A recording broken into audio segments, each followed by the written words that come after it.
Buenos días a todas y todos. Mi nombre es Cristina Pilar Martínez García y con el permiso de los y las miembros del tribunal voy a dar comienzo a la presentación y defensa de mi trabajo de final de grado consistente en un proyecto de investigación de psicología clínica y de la salud, cuyo título es Comparativa de eficacia en detección de altas capacidades, Machine Learning contra métodos tradicionales. ¿Cuántos alumnos y alumnas con altas capacidades pasan desapercibidos en nuestras aulas? ¿Existe alguna relación entre género y altas capacidades? Rotundamente no. Lo que existe es una infradetección que conlleva asociado, entre otros, un sesgo de género importante. Según fuentes del Ministerio de Educación, en el curso 2021-2022 habría 779.000 alumnos y alumnas con altas capacidades sin detectar. Y hablamos de la educación preuniversitaria, ya que en la educación universitaria solamente 2 universidades en España mantienen este censo de altas capacidades. He elegido este problema de investigación dado la importancia de una detección temprana de las altas capacidades y de la eliminación del sesgo de género para poder contribuir al desarrollo que requieren estas personas con necesidades especiales y para que puedan desarrollar su pleno potencial. Por lo que nos formulamos varias preguntas. Si las técnicas basadas en Machine Learning son más eficaces que los métodos tradicionales, si se puede realizar con estas técnicas una detección más temprana, precisamente para poder desarrollar el pleno potencial, no solamente educativo, sino psicosocial, y si además el Machine Learning tiene menos sesgos que los métodos tradicionales, ya que estos no siempre están adaptados sobre todo para las poblaciones subrepresentadas. Para ello, nos hemos formulado la siguiente hipótesis de investigación. Las técnicas de Machine Learning son más eficaces que los métodos tradicionales para la detección de altas capacidades intelectuales en niños y niñas de edades comprendidas entre los 6 y los 16 años. El Big Data es capaz de recopilar y analizar grandes volúmenes de datos heterogéneos, tanto de texto como de imagen, y de diferentes fuentes. El Machine Learning, que es un área dentro de la inteligencia artificial, se basa en algoritmos de análisis estadístico que son capaces de aprender y de autoperfeccionarse. Por lo cual, las aplicaciones en salud son diferentes, aplicadas tanto al diagnóstico como a la personalización de tratamientos, a la optimización de recursos, incluso a la predicción, por ejemplo, de daños degenerativos o la predicción de conductas suicidas. Si bien en la revisión teórica que hemos realizado para este estudio no existe una aplicación específica de Machine Learning para la detección de altas capacidades, sí lo encontramos en otros campos de la medicina o de la salud, que también son multicausales y multicontextuales, como por ejemplo la medicina genómica, que sería extrapolable a las altas capacidades por su complejidad. La teoría científica, los avances, lo que se centran es en intentar comprender las características cognitivas y los rasgos de personalidad asociados a las personas con altas capacidades intelectuales. Por ejemplo, se sabe que se tiene una mayor flexibilidad cognitiva, un pensamiento crítico, pero también se tiene una mayor autoexigencia, perfeccionismo y retos constantes intelectuales, lo que puede llevar tanto a un alto rendimiento como también conllevar una serie de problemas psicológicos asociados cuya prevención es de suma importancia, porque sin una buena salud mental es imposible desarrollar un máximo potencial.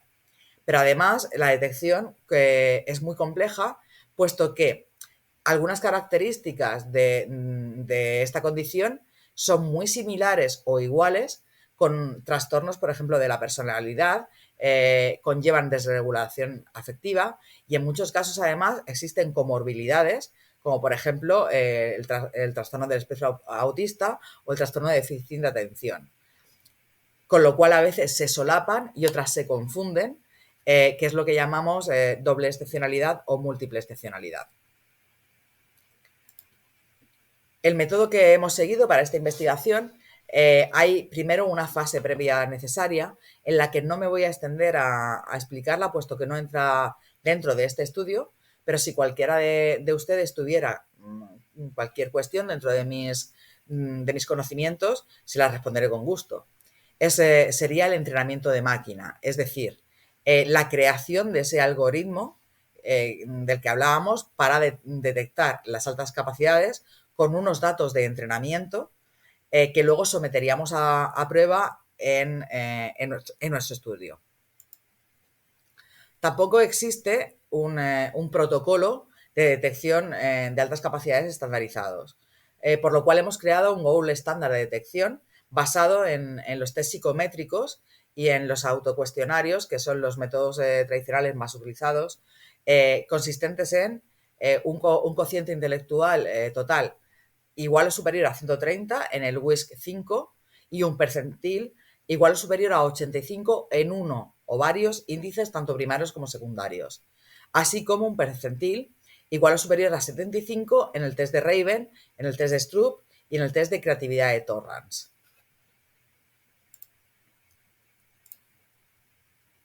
En cuanto al diseño de investigación, se divide en varias fases completamente estructuradas y cada una con su temporalización adecuada. La primera fase sería la selección de la muestra, que eso es, seleccionaríamos un total de 2.207 niños y niñas de edades comprendidas entre los 6 y los 16 años. Para esta selección necesitamos dos grupos. Para los grupos 1 y 2, que serían los grupos experimentales, necesitamos una detección previa de altas capacidades.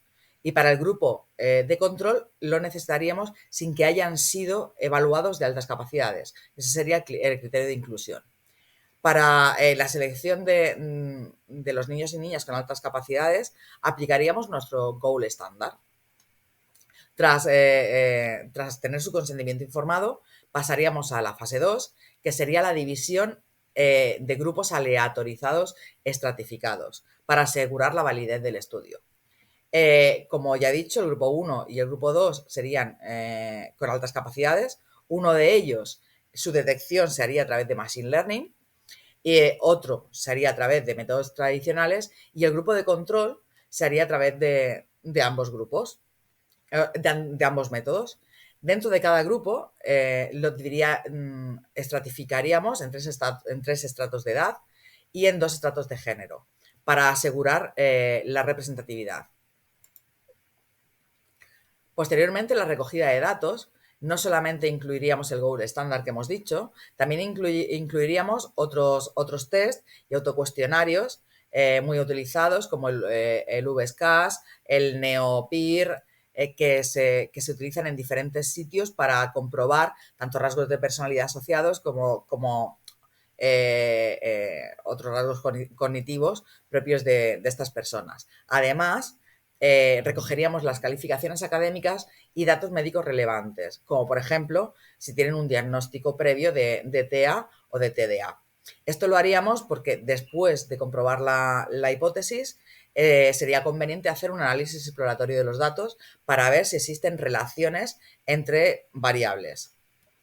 La cuarta fase sería el análisis estadístico de los datos recogidos.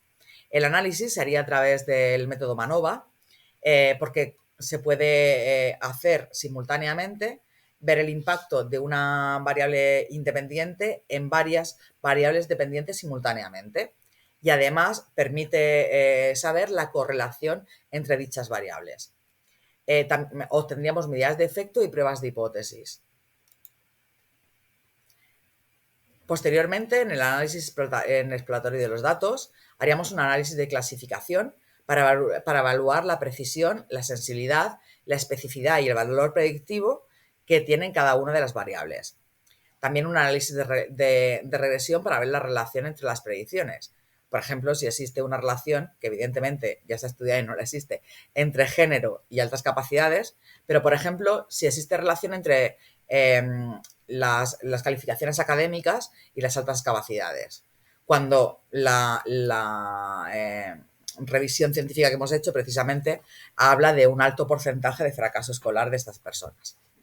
También haríamos un análisis exploratorio de las características para identificar qué variables son más influyentes en la detección de altas capacidades, así como la interpretación de los modelos para una mejor comprensión de cómo el Machine Learning toma estas decisiones de si tiene o no tiene altas capacidades un niño o una niña. Posteriormente, interpretaríamos los resultados y haríamos una comparativa de eficacia aprobando pruebas de chi cuadrado y también analizaríamos las fortalezas y las debilidades de cada método.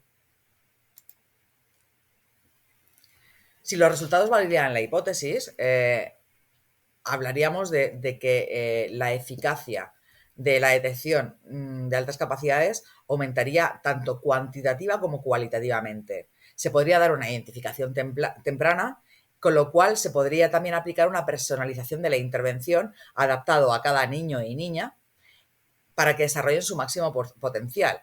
Además, podríamos crear nuevas herramientas apoyándonos en otras ya existentes en medicina, precisamente de diagnóstico, que podrían permitir un mejor trabajo y una optimización de recursos. Además, podríamos eliminar sesgos como el sesgo de género y esto daría directamente una consecuencia socioeconómica tanto a nivel individual como grupal, puesto que habría una mayor tasa de cualificación y una mayor tasa de graduados universitarios y una mayor innovación y talento de la población. Si los resultados refutan la hipótesis, esto abriría nuevas líneas de investigación. Podría ser por la complejidad del propio constructo de altas capacidades y de inteligencia. Puede ser también porque se necesitan unos datos, una muestra representativa que sea muy adaptada a la realidad. Y también puede ser por una falta de transparencia de cómo funcionan los algoritmos de Machine Learning. Pero podrían refinar los métodos tradicionales. En conclusión, creemos que el Machine Learning tiene un gran potencial en detección de altas capacidades, que es un campo emergente. Ya hemos dicho que no hay bibliografía científica acerca de este tema. Esto permitiría una equidad de acceso a las evaluaciones que a día de hoy no existe. Y creemos que la mejor forma de la detección de altas capacidades es combinar las fortalezas de ambos métodos. Así se optimizarían recursos. Además, en el futuro se podrían realizar cribados profesionales con Big Data para realizar detecciones masivas y llegar a aquellos sitios que, por ejemplo, distancia, ahora mismo no se está llegando. Por lo que este trabajo de final de grado pretende además contribuir a una sociedad más justa e inclusiva.